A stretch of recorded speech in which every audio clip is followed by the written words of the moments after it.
Hey Internet, today we're going to be installing CPU cooler. It's the PC Cooler GIX4 for the 4 heat pipes.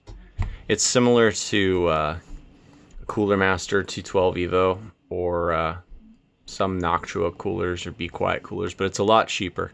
This was around $20 on Amazon. Some of the other coolers out there will be $30 and up. I haven't seen one that was like $90. So you don't need an expensive cooler to keep your CPU cool. And in this case, I'm going to be installing this on a AMD APU system that I'm going to overclock later, just to get a little bit more performance out of it and keep it cool at the same time. Let's open her up.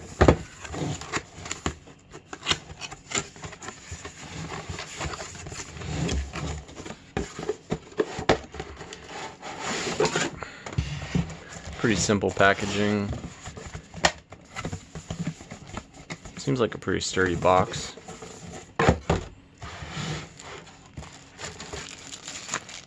There's your Intel bracket, some screws, thermal paste, and directions. The cooler itself.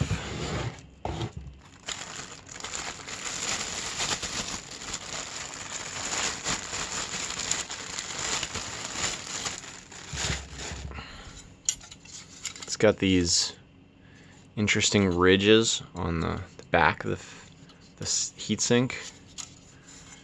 This fan, the ring around the outside lights up, creates a pretty cool effect. And the AMD bracket is already pre-installed, so it makes for an easy installation. Always remember when you're installing a CPU cooler to remove the seal on the bottom. Otherwise, you're gonna have some crazy fun figuring out why your CPU cooler isn't working. But yeah, it's pretty good, pretty simple cooler. So let's get her installed. This is the PC I'm gonna put the cooler in. It's got an RX 460 2GB with I think it's an AMD A8 6800K. And then 8 gigs of DDR3. I think this is 1866. So I'm going to move some stuff around in here to get the cooler in. Yeah. Should be fun. All this cable management. Here we go.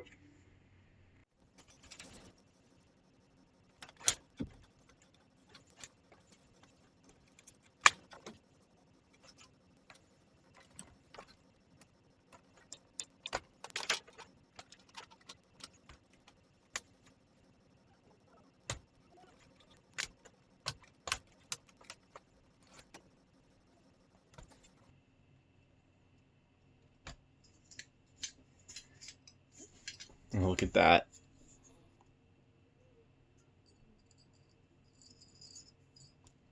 It's pretty dry.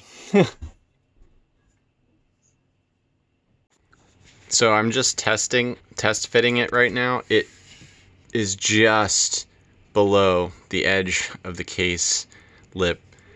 I had made sure to measure it at 5.9 inches because this is a 6-inch from the motherboard to the lip of the case. So it just fits, thank God. For those curious, this is a Gigabyte GA F2A88XM. It's an FM2 Plus board. And the RAM is actually 2133 megahertz. So yeah, it just fits. I'm gonna have to take this fan out in order to get the cooler on because I can't fit my hand onto the bracket. So we're gonna have to remove it. Alright, now that I got that fan off, I'm gonna clean the CPU and put some new thermal paste and install the cooler.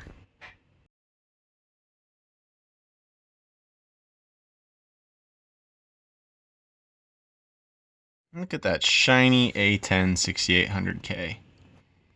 So shiny and clean. Can't say the same for the rest of the socket, but At least it's shiny and clean. So I got the CPU cooler installed. It was actually a lot easier than the last one I installed on a similar motherboard. The one thing I don't like about AMD sockets is that these clips are always so hard to get latched for me. I always feel like the pressure is like enough to snap the motherboard, but you know, it's perfectly fine. I just get a little nervous whenever I do it. And because this is not a how to apply thermal paste video or how to install a CPU cooler video, I'm just going to tell you a little bit about what I did and then finish putting it back together. So with CPU coolers that have heat pipes, I prefer to use the line method. I find that works best for me. On coolers that don't have heat pipes, I usually use the dot method, and it works fine. There's a lot of, controversy and talk on and opinions on the internet about what thermal compound to use, what method to use. Do you put it on the CPU or do you put it on the cooler when you install? So I figured I would just describe it a little instead of doing this like how-to and struggling to get this thing on. So gonna put the RAM and the graphics card and the fan here back in, and we'll boot her up and see how it goes. Alright, now that I got it all back together, got the graphics card and the RAM in, I'm gonna start it up and we'll see how cool it is. Alright, so PC's up and running. As you can see, that blue light is the ring around the fan on the CPU cooler. And it's running so much cooler than it was. I did a Cinebench R15 test, and as you can see, the max it got was 33C. Now that's like 30 degrees Celsius cooler than with the stock heatsink. So, and then I know it says 0 Celsius right now, but that's a problem with pile driver CPUs. They don't ever seem to have an accurate low idle temperature. So, and the Cinebench score even went up. Not that it's that high, but it was like 289 or something. Now it's 318. So I'd call that a success. So thanks for watching this video, and I'll see you guys next time.